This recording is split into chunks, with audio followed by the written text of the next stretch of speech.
Great Crusade became a colossal military operation of unimaginable scale and complexity, involving billions of soldiers and tens of thousands of ships. It is perhaps true that only a mind like that of the Emperor could hope to conceptualize and execute it successfully. The objective was to save countless human worlds, and to ensure that the Great Pax Imperialis would stretch across the galaxy. To realize this grand vision, the forces of the Imperium were divided into an expanding and frequently reorganized array of expeditionary fleets, semi-autonomous military groupings tasked with traveling from star to star and waging wars on behalf of the Emperor. The course of these fleets was largely dictated by the Emperor and the War Council, along with the will of their commanders, who were entrusted to seek out the enslaved and exterminate the alien as they saw fit. The objectives of these journeys were determined by many factors: apocryphal legends preserved in the vaults of the Dark Age, which spoke of where to find major colonies from bygone times, forecasts from the techno-priests of Mars and learned scholars of Terra, myths, rumor, and legends, as well as reports from that rare and disreputable breed of free traders allowed to journey ahead of the fleets, like ominous petrels before a storm. In this Great Crusade, the Emperor aimed to rid humanity of the aliens that had nearly exterminated the human race.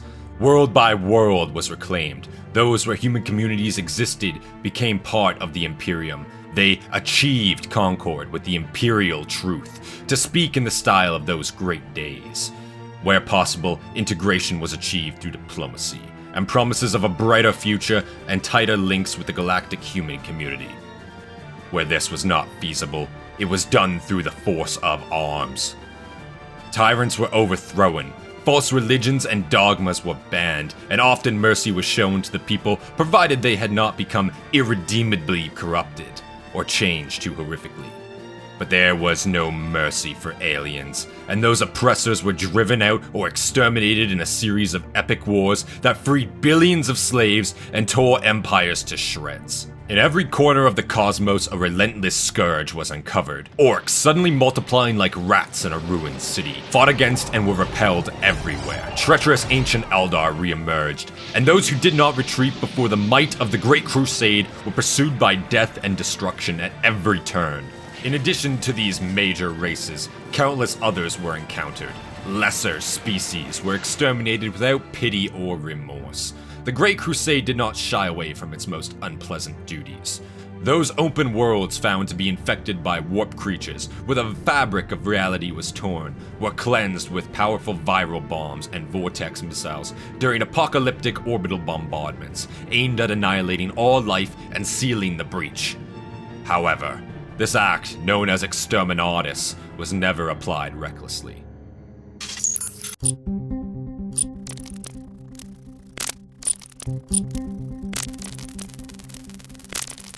The legions of the Space Marine formed the core military power of the Imperium and were the main strike force of the Emperor's armed forces. The first warriors of the Legiones Astartes fought in grey armor, without any embellishments except for the Emperor's lightning symbol. Over time, the legions acquired their own insignia and developed distinctive combat doctrines. As the Great Crusade progressed, the legions, through the Primarchs they found, gained their war leaders. Primarchs typically changed the color scheme of the armor and the names of the legions, as well as introduced new combat doctrines. This essentially made each legion unique. Some legions excelled in assaults, others in sabotage operations, and some were ideal in defense. The legionaries also bore the physical traits of their Primarchs, as the Emperor used the genetic materials of his lost sons to create the Astartes.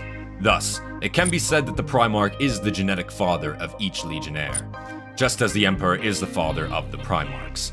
It is worth noting that we know nothing further about the physiology of the Primarchs, as this remains a mystery of the Emperor's gene-wrought creation. However, it is certain that comparing the Primarchs to humans, and even to Space Marines in terms of physical, intellectual, and psychological attributes, is impossible. Primarchs average around 3.5 meters in height, and their regenerative capabilities, resistance to environmental factors, physical endurance, speed, and strength are beyond assessment. It is entirely fair to call them gods. Only one being in the galaxy surpasses them: the Emperor. We know neither the physical nor anthropological data of the Emperor, according to some accounts.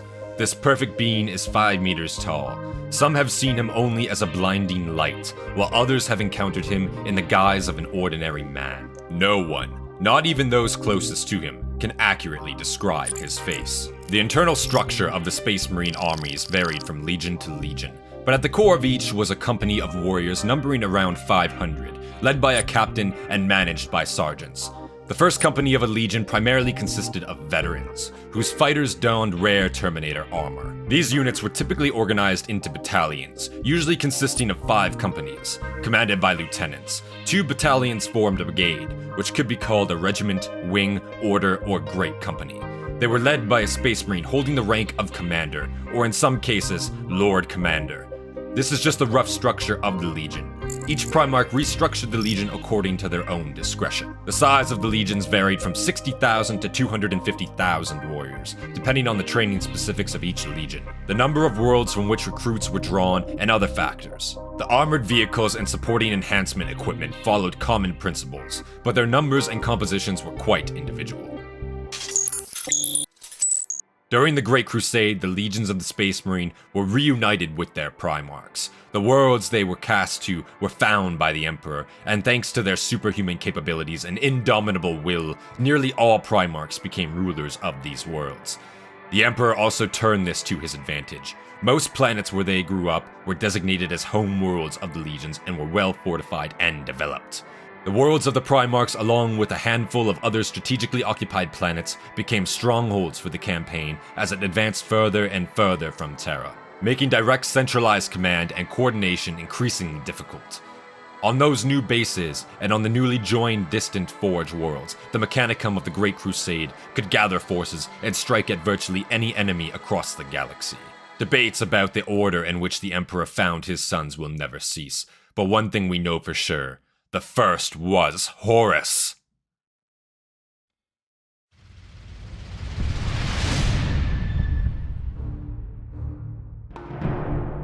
Although the stories of many Primarchs, even with gaps, are generally well known, the same cannot be said for Horus. The contradictions and ambiguities obscure any information about the early years of his life.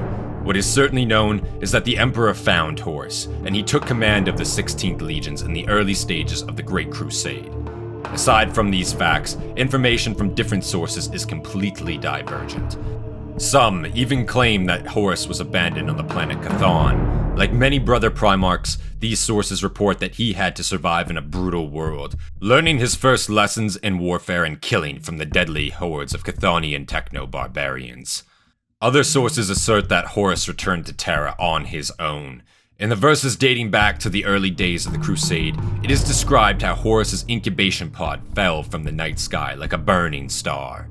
In this tale, Horus grew beside the Emperor, learning from his father, after which they returned to the solar system and forged alliances that would lead to the formation of the Imperium. Other reliable sources indicate that the Emperor found Horus first among all the lost sons, but do not specify where exactly or refer to his place of residence as the Moon, Skarsen, or even a drifting wanderer near the galactic core. Many legends state that the Emperor sent the young Horus into the hunting grounds of the Chthonian bands until he grew up and was ready to take his rightful place in the Imperium, while others claim that he personally trained him. The only disputable fact remains that, one way or another, Horus was the first of the Primarchs to fight alongside his father practically from the beginning of the Crusade, and was apparently the Emperor's favorite son. Like most recently formed Legiones Astartes, the 16th Legion initially recruited from the population of Terra. Although there is no reliable information, it is believed that many of the first candidates for the 16th originated from the hunting clans of the Utigran Abyss and the Samsonite sub-plebeian slums. Consistent skirmishes and harsh living conditions in the desert regions made the local inhabitants ruthless and independent. Perhaps the Emperor understood the qualities that needed to be instilled in this specific legion, and so he deliberately implanted the genetic seed of Horus, the gene seed of the 16th Legion, in these recruits. Alternatively, there might have been other reasons known only to his unimaginably complex mind. Wherever the first recruits came from, the 16th soon displayed its unique character. The Legion fought with fierce aggression, perhaps influenced by the genetic heritage or the way the Emperor utilized them. The 16th became the embodiment of sudden and overwhelming assaults. They engaged in rapid battles and bloody ends to campaigns. Their attacks often preempted conflicts as much as they were an integral part of them. Their forces either delivered the first deadly blow or remained in reserve for the final strike. When the Legion was reunited with Horus, recruits from the 16th Legion began to be drawn from the Chthonian bands, and Chthon became the base of the Legion. After the first conquest of the moon, the Legion was named the Luna Wolves. This name was retained all the way until the start of the Heresy.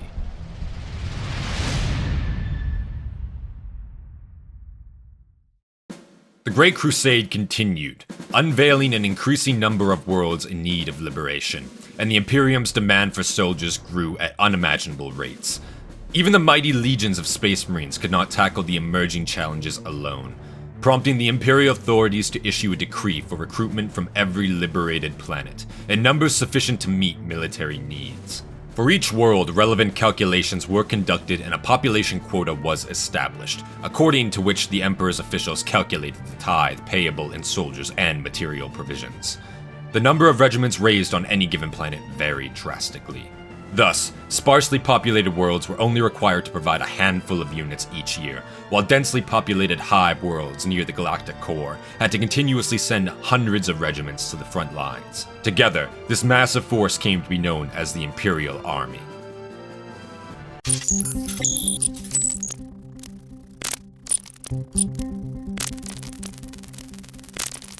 The Imperial Guard, or Astra Militarum, known in the 30th millennium as the Imperial Army, included its new units within the command structure of the Legionis Astartes and found themselves directly subordinate to the Space Marines, whose transport arrived at each of the worlds and took the regiments of the Imperial Army to fight on distant battlefields throughout the galaxy. The vastness of the Imperium, the unreliable nature of warp travel, and the immense number of liberated worlds thwarted any attempts to standardize the army, resulting in regiments that varied immensely in their equipment, discipline, and level of combat training. Each of the planets paying the tithe sought to supply their soldiers going to war as best they could. Fighters from developed industrial worlds were issued sturdy flak vests and new standard las guns, the primary weapon of the Imperial Army. Warriors from the feral worlds were equipped much worse. Some planets provided the Crusade with trained soldiers organized into squads, companies, and regiments. Others contributed what resembled armed mobs or militia gangs to the Imperium. Nevertheless, the warriors of the Imperial Army distinguished themselves with honor in hundreds of campaigns and on thousands of battles. To ensure the discipline and loyalty of the army units, Primarchs often appointed special officers to serve as commissars. These veteran warriors guaranteed that the regiments of the Imperial Army would unconditionally fulfill their duty to their superhuman masters. Though not as powerful as the battle groups of the Space Marines, united under the command of the Primarchs, the army units nonetheless significantly bolstered the expeditions, adding their firepower. At times, a Space Marine Legion commanded hundreds of auxiliary regiments from the Imperial Army, fighting under the Astartes' leadership. These soldiers were utilized as reinforcements and often during sieges or mass invasions. Additionally, they served as garrison forces on recently liberated worlds. Army units rarely served within their home star systems. In fact, the Primarchs actively avoided this to ensure the absolute loyalty of the soldiers to the Space Marine Legion with which they were attached and alongside which they fought. At the time of the Heresy, we know of 18 Primarchs and the legions under their command. The fates of the Primarchs of the 2nd and 11th legions are shrouded in mystery. According to one version, the Emperor punished one or both for their treachery. Other accounts suggest that they perished during a mysterious tragedy that scattered their embryos across the galaxy. The version involving the betrayal of at least one Primarch is highly credible, as almost simultaneously, the 13th Legion of Ultramarines, led by Roboute Guilliman, was bolstered by tens of thousands of Astartes. As we know, the process of training Space Marines is long and unstable, making such rapid reinforcement improbable. This suggests a significant disbandment of a legion followed by the transfer of its warriors to the 13th. Additionally, the Emperor imposed a ban on any mention of these two legions, especially regarding the Primarchs who commanded them. We only bring them up because 40 years before the Horus Heresy, the threat of disbandment and oblivion loomed over another Primarch, who commanded one of the most loyal legions to the Emperor.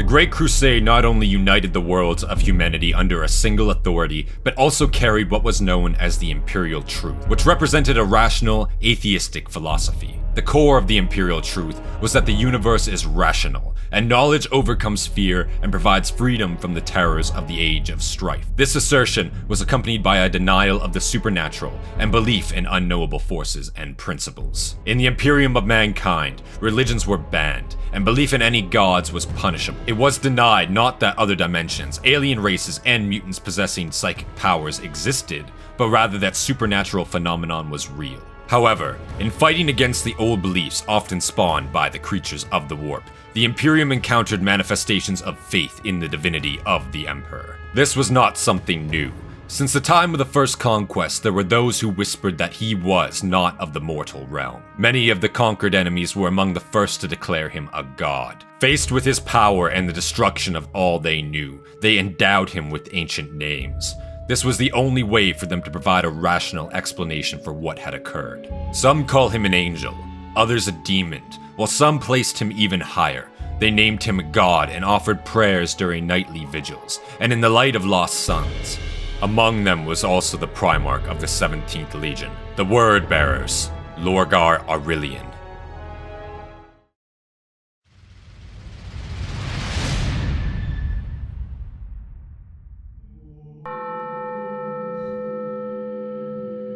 The capsule containing Lorgar landed on the planet Colchis. There, as an infant, he was found by followers of the Covenant, the religion of that world, and he was immediately taken into the church. It would later be revealed that the Covenant was, at its core, one of the many forms of worship of chaos. Based on this, some speculate that Lorgar was chosen even then. The growing Primarch became skilled in oratory and possessed strong charisma, so it was not difficult for him to become a preacher. At a certain point, Lorgar began to receive visions, in which he saw a warrior in bronze armor and a blue cyclopean figure standing behind him. These visions became so frequent that the Primarch came to believe he was witnessing the return of the chief god of Colchis.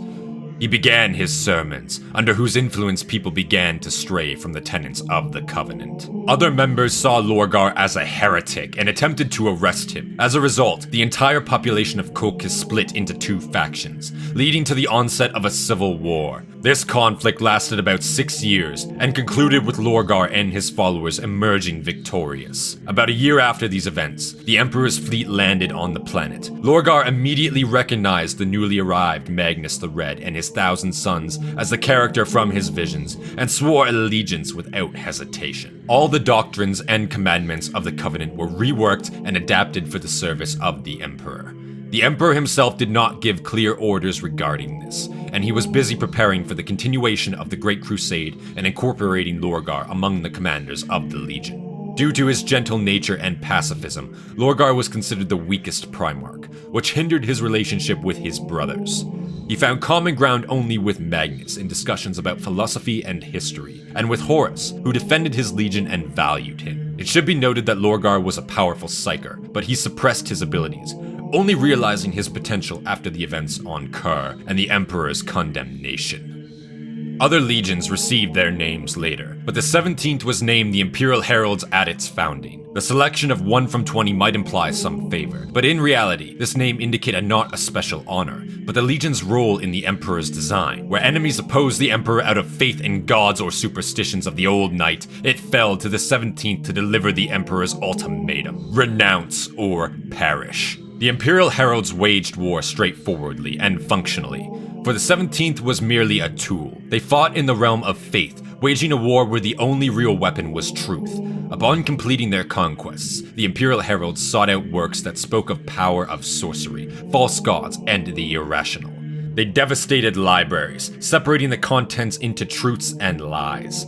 Idols and cult objects were cast down. Those who held the position of false faith were dragged to the pyres made from piles of books and carved statues.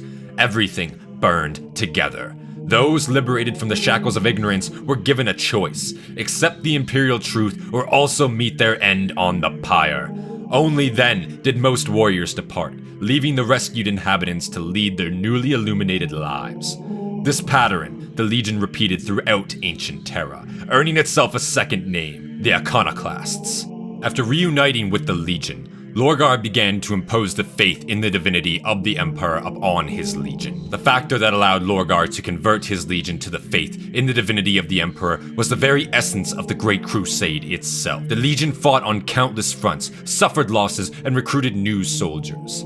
In such a selection process, veterans mixed with the new recruits, and the blood of the iconoclasts from the Imperial heralds mingled with that of Colchis and beyond. Among the sons were those who had never seen the light of the sun and did not know what the Legion had been before. They accepted what they were taught, as it was the only truth offered to them. Thus, the Legion that was once fervently against religions and cults became a legion of chaplains and preachers, bearing the faith in the Emperor as their god. When all was said and done, when the last of the Imperial heralds accepted the truth, and the last of the old iconoclasts perished, Lorgar sealed his victory with a final ritual stroke. The Imperial heralds were destined to become the Word Bearers.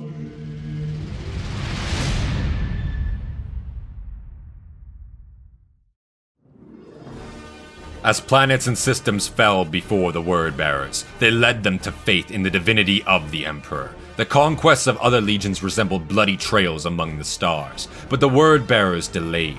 Amidst the destruction, they erected temples. Chaplains and vassal preachers walked among the conquered, telling of the god who now ruled them. The truth about the 17th Legion did not immediately reach the Emperor. It all began with whispers and murmurs. Rumors circulated about the ritual practices of the 17th, the fervor of their fanaticism, and the dedication to the cause of the Crusade. The rumors multiplied. However, for a long time they did not provoke action, as the Crusade was a gigantic enterprise spread across the galaxy, and tracking the accuracy of orders and the purity of the Primarchs' thoughts was simply impossible. Ultimately, the delusions of the Word Bearers became apparent not because of the discussions of faith, but due to the tallying of conquests. Over the years, the pace of the Word Bearers' conquests had slowed to a crawl, while others brought dozens of planets into compliance. The Word Bearers occupied only a handful. Secret inspections revealed the reason for the slow progress of the 17th, and uncovered a terrible truth for the Emperor. It took a great deal of time to recreate faith on a planet, just as it took time to reconstruct cities and erect temples to sustain that faith. The faith that was bestowed upon the conquered worlds was the belief that the Emperor was a god. When the truth was revealed, the condemnation of the Word Bearers became a matter of time. The Emperor detached himself from affairs and summoned another son to him, Roboute Guilliman, the Primarch of the 13th Legion.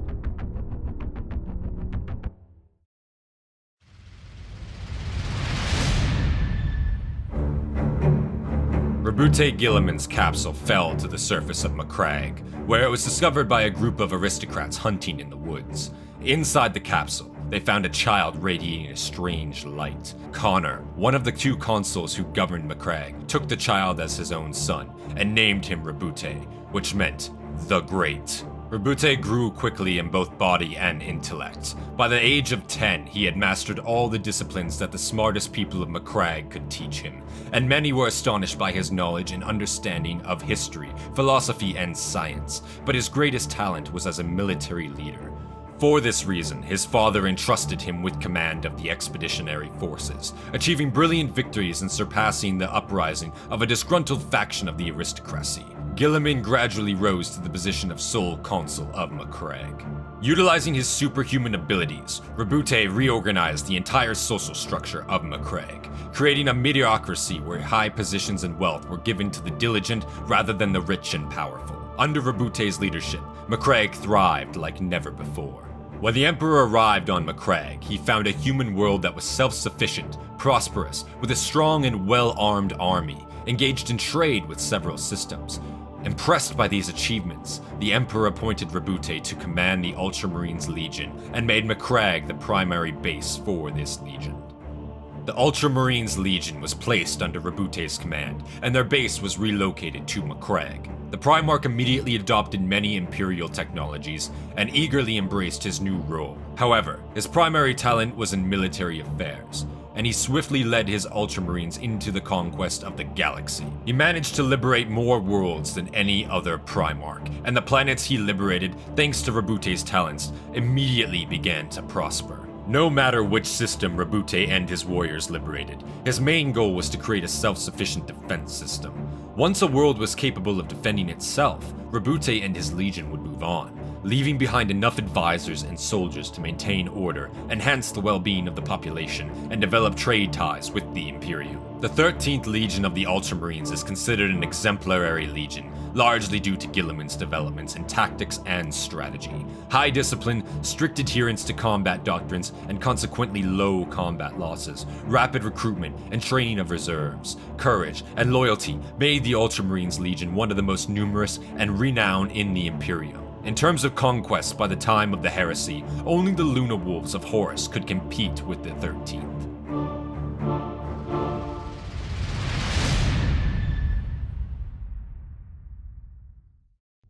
Upon landing on the planet of Kur, the Ultramarines, by the Emperor's orders, turned the city of Monarchia to ashes. The Word-Bearers brought Kur to compliance, and Monarchia, the perfect city, was the crown jewel of that compliance. The inhabitants of Kur cried out at the destruction of their city, and the Word-Bearers arrived. Lorgar stood before the God Emperor. The Emperor commanded Lorgar and the entire 17th Legion to kneel.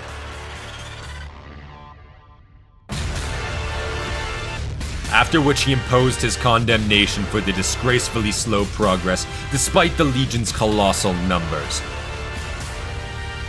for their false belief in him as a god, and for imposing this faith on the conquered worlds. The ashes of the city Monarchia became a grim warning. But that was not all. Accompanying the Emperor, Guilliman and his Ultramarines stood beside their father, while the entire 17th knelt, and Lorgar could imagine no greater insult than this. The Ultramarines under Guilliman had an exemplary record of victories and worlds brought to compliance. They were a copy and a shadow of the Word-Bearers, similar in so many ways and different in many others. A living example of what the Word-Bearers could have become.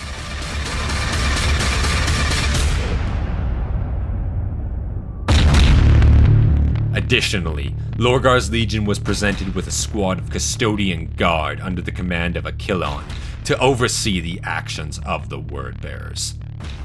All of this came as a terrible blow to the sensitive Lorgar, his faith, efforts, and the favor of the Emperor. Everything he had achieved and believed in turned to dust.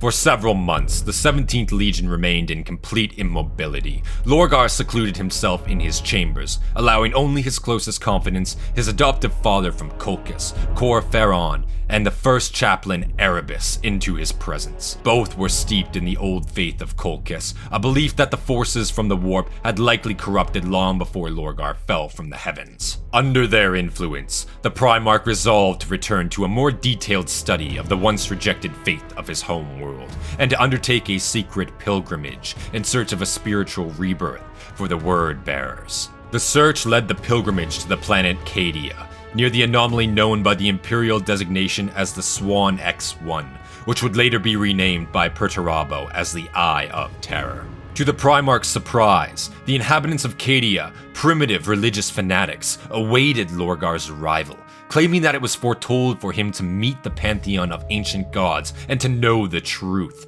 While the presence of shamans, witches, and cults on the planet would typically warrant a purging, Lorgar thirsted to uncover the secrets of the ancient gods who had revealed his arrival to the Cadians. The Primarch agreed to the ritual, provoking conflict with an observer from the Custodian Guard named Vendetta.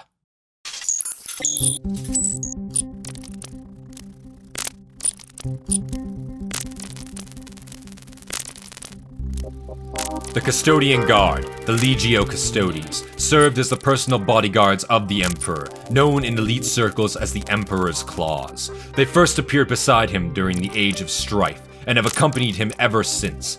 In battle, a reinforced company always fights alongside him, and a separate unit of the Guard follows the Emperor even when he retreats to his private chambers within the Imperial Palace. Each Custodian is a fearsome warrior, stronger and more resilient than an ordinary human or even a space marine. It is foolish to compare Custodians and Astartes. The advantage in speed, strength, and endurance will always lie with the Custodians. In battle, they have no equals, and their loyalty and attachment to the Emperor are unshakable. Although the guards seem not to possess any psychic powers, their willpower is so formidable that they can withstand the most powerful psykers, perhaps except for the Emperor himself. Some claim that the Custodian Guard is to the Emperor what the Space Marines are to the Primarchs, that their creation involved the genetic matrix of the Emperor himself, ensuring their loyalty to the master of mankind. Others argue that Custodians do not resemble the Emperor as closely as Space Marines do their Primarchs, and that their physical and psychological templates came from another source, one that was lost in the chaos of the Age of Strife.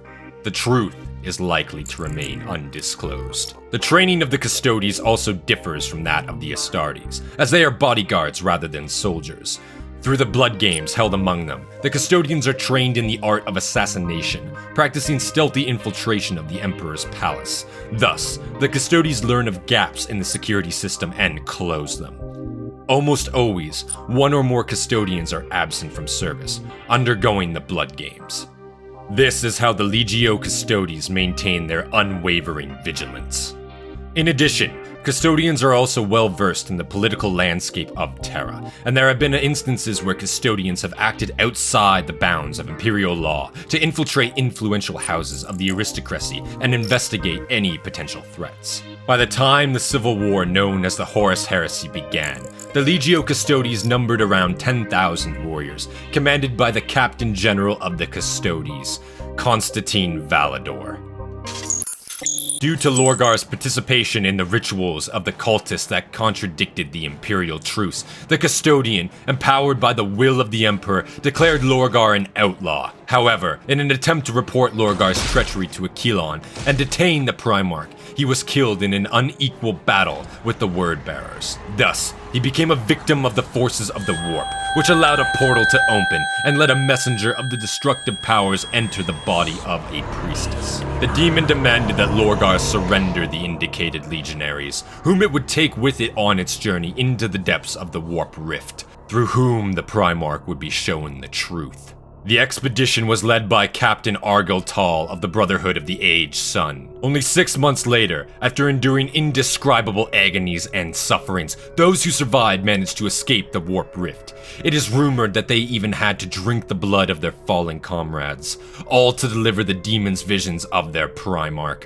Notably, for all the others, the absence of the ship lasted only a few minutes.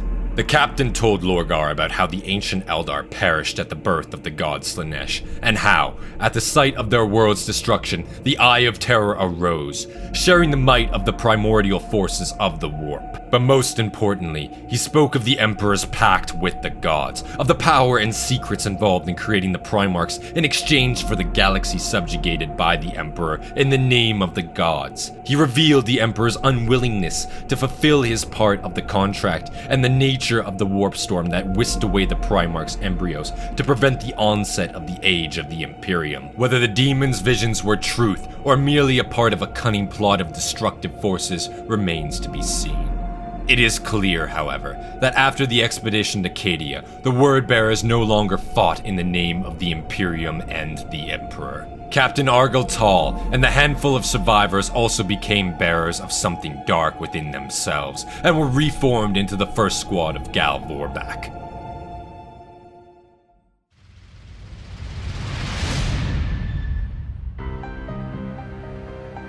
Gal Vorbak, which translates from Khaleesian as Blessed Sons, is an elite Astartes unit derived from the remnants of the Order of the Serrated Sun within the Word-Bearers Legion, the conquerors of the primitive planet Cadia, who gazed into the abyss of the Eye of Terror and transformed forever. It is impossible to know what happened to these few. However, the Returned had embraced the power of chaos in both body and soul. They may have seemed unchanged, yet they were able to communicate with the demonic parasites sharing their existence. In battle, they could shed their visible guise and transform into true monstrosities, a blend of armor, bone, and muscle endowed with supernatural power. The already mighty physique of the Space Marine expanded, hands turning into shredding claws and jaws into drooling, fang-filled maws, twisted beyond sanity and reality. In their usual state, marked by crimson accents on their armor, they constituted a revered elite of the Word-Bearers, the embodiment of Lorgar's true vision for his legion. After the Word-Bearers revealed their true nature at Isstvan V, the scarlet colors of Gal Vorbak began to sporadically spread through the Legion, replacing the familiar granite gray of their armor, and they were accompanied by new Gal Vorbak. These newly created beings were weaker than those who first stepped into the Eye of Terror. Perhaps the enslaved flesh and souls belonged to a lower breed, or the warp forces, no longer concerned with civility or the need to present themselves as useful allies, did not grant them the powers of their predecessors. Nevertheless, regardless of their strength and origin, there was no greater desecration of the Emperor's work in creating Space Marines than these abominable creatures.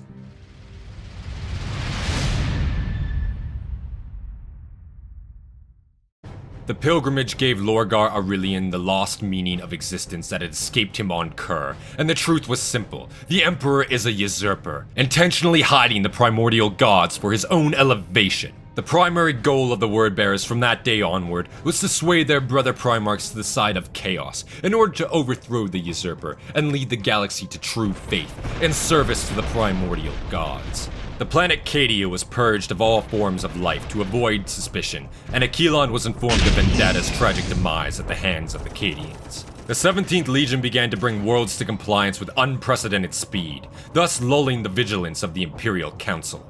The faith in the God Emperor was no longer preached, but secretly, cults of chaos were being formed. The inhabitants of conquered worlds were more loyal to the Word-Bearers than to the Imperium.